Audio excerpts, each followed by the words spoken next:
Director of the North Peace Cultural Society, Baptiste Marcere. Baptiste, welcome back. Thank you. Thanks so much for coming by today. As I mentioned, you're moving on. You're moving on to new things from your role that you held for 5 years. 5 years, yeah. I mean, it's quite a 5 years, and we're going to talk a bit about that in a few minutes. But I thought we'd start kind of at the beginning. We were just talking offline here. Your wife got a job in Fort St. John. Yeah. You guys were living in Winnipeg, and so you were like, well, I need to help support the family. And you kind of found that there was a job opening at the North Peace Cultural Center, right? Yeah, exactly. So when we started looking at job in Fort St. John for myself, the best one was the executive director of the cultural center for sure. So I applied, I got an interview, so I was all excited. I came, I did my interview, I looked for houses to rent, and later on I had both a job and a house. So it kind of worked out perfectly. Yeah. You came and got everything done that you wanted to. I know your background is in something very different than arts management, but had you had a lot of experience before this job in sort of whether it's running theater or something like that to that effect? Yeah, so my background is in environment, but that's the beauty of Canada, where your background is one thing, but you can have your experiences. So yeah, I've been involved in improv in Winnipeg, in a group of improv, and I was already director of a museum for a author, Gabriel Roy. Oh yeah, okay. So I was director over there.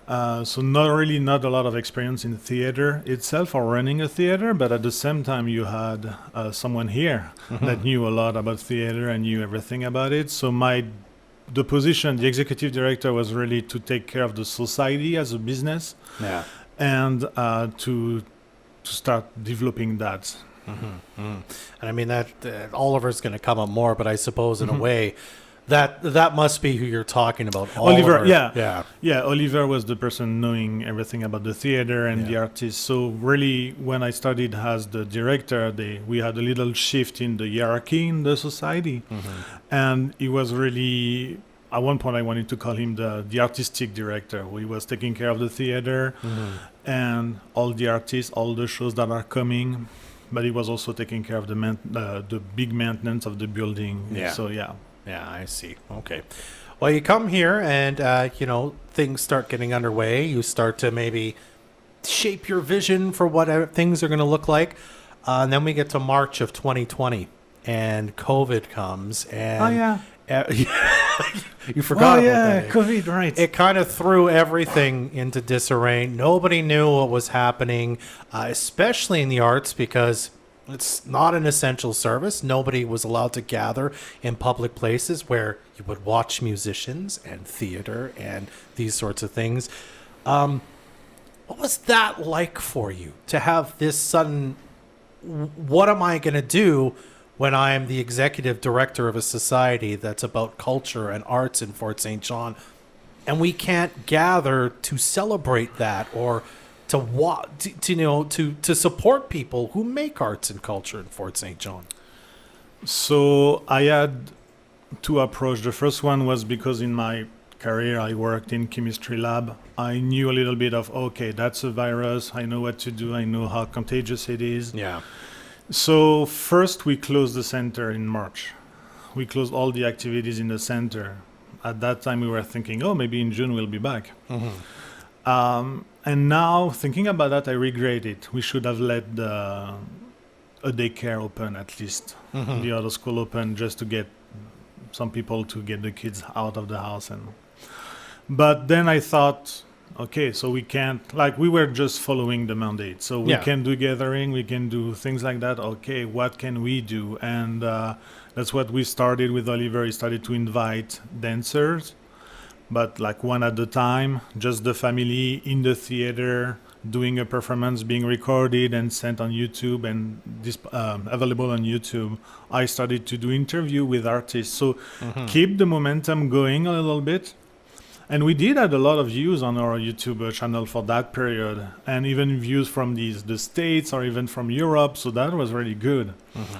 Now, as the director, I thought about at one point we thought, what about money? Because we don't have any more revenue. And we only have 25% of our income that are from grants from the city, the region, the federal, and the provincial. Yeah, and you can't sell tickets to things because No, even if at times it was 0 people, but even for a while it was like half capacity. no, if I and remember. someone was pushing. Oh, but you have to do online events. Well, that's like you can sell a $25 ticket or $20 ticket for an online event, so it's only $5 because that's what you want to pay to see something, and not a lot of people were attending anyway. So that wasn't great. Yeah. So we had a lot of grants, and we applied for a lot of grants that we got, that we were supported. So at the end, plus we laid off a bunch of people, and slowly we started to rehire some of them.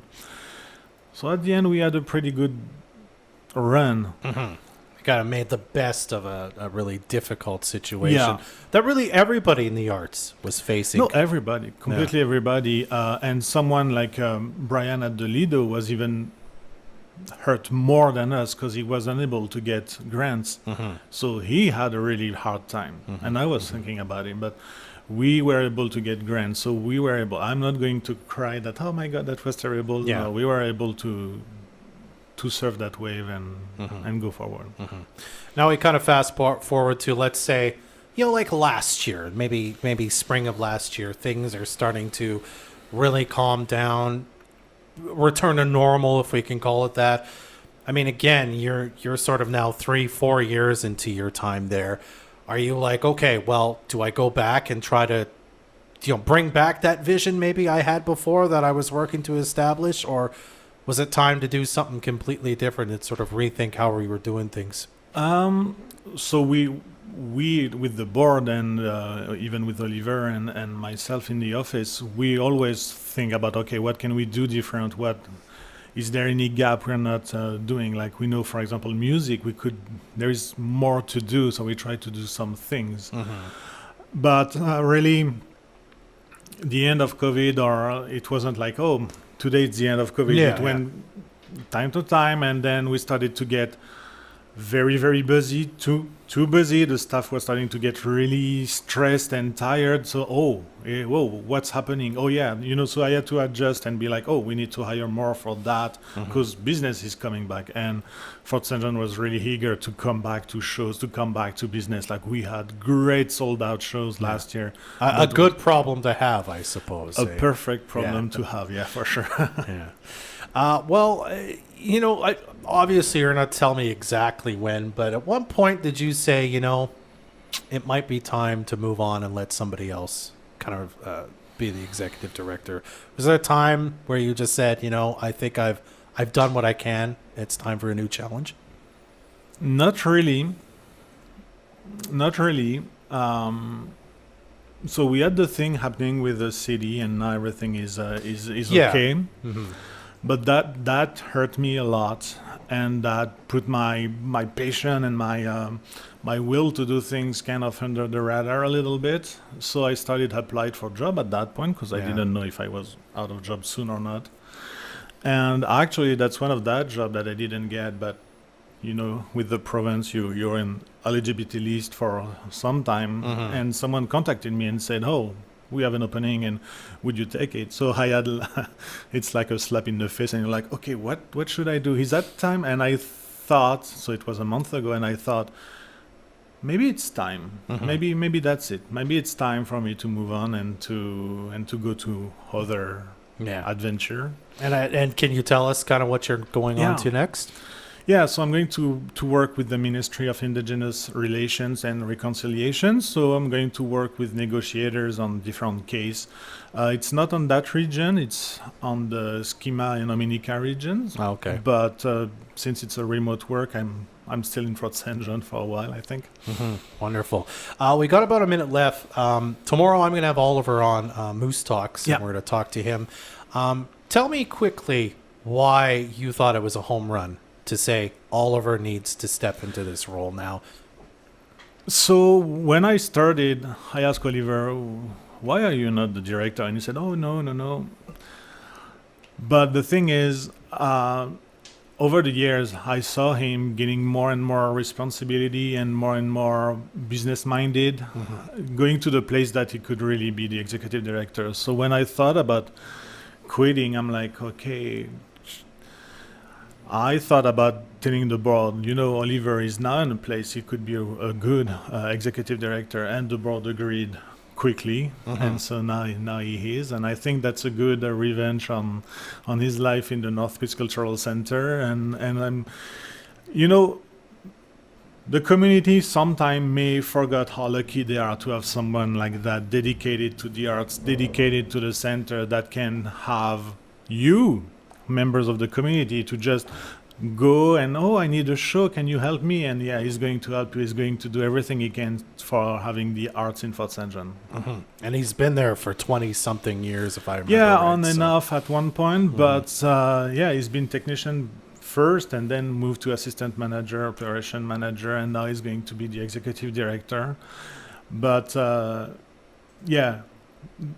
not a lot of people know the dedication of Oliver in the job, and I think the art scene in Fort St. John would be really different if he wasn't there for the past 5 and 10 years. Well done. I think I agree wholeheartedly. Baptiste, I'm really grateful that you took a few minutes to chat with us, and good luck in your future endeavors, my friend. Well, thank you. So, if you want to have a little concert, June 10th, there is the choir having a concert at 4 p.m. At the North Piscultural Center, just after the Arts Market. So please come and say goodbye to me. Baptiste, always nice to have you here. Thanks so much. Thank you. It's Baptiste Marcere, the outgoing executive director of the Fort St. John Cultural Society. 25 years ago, one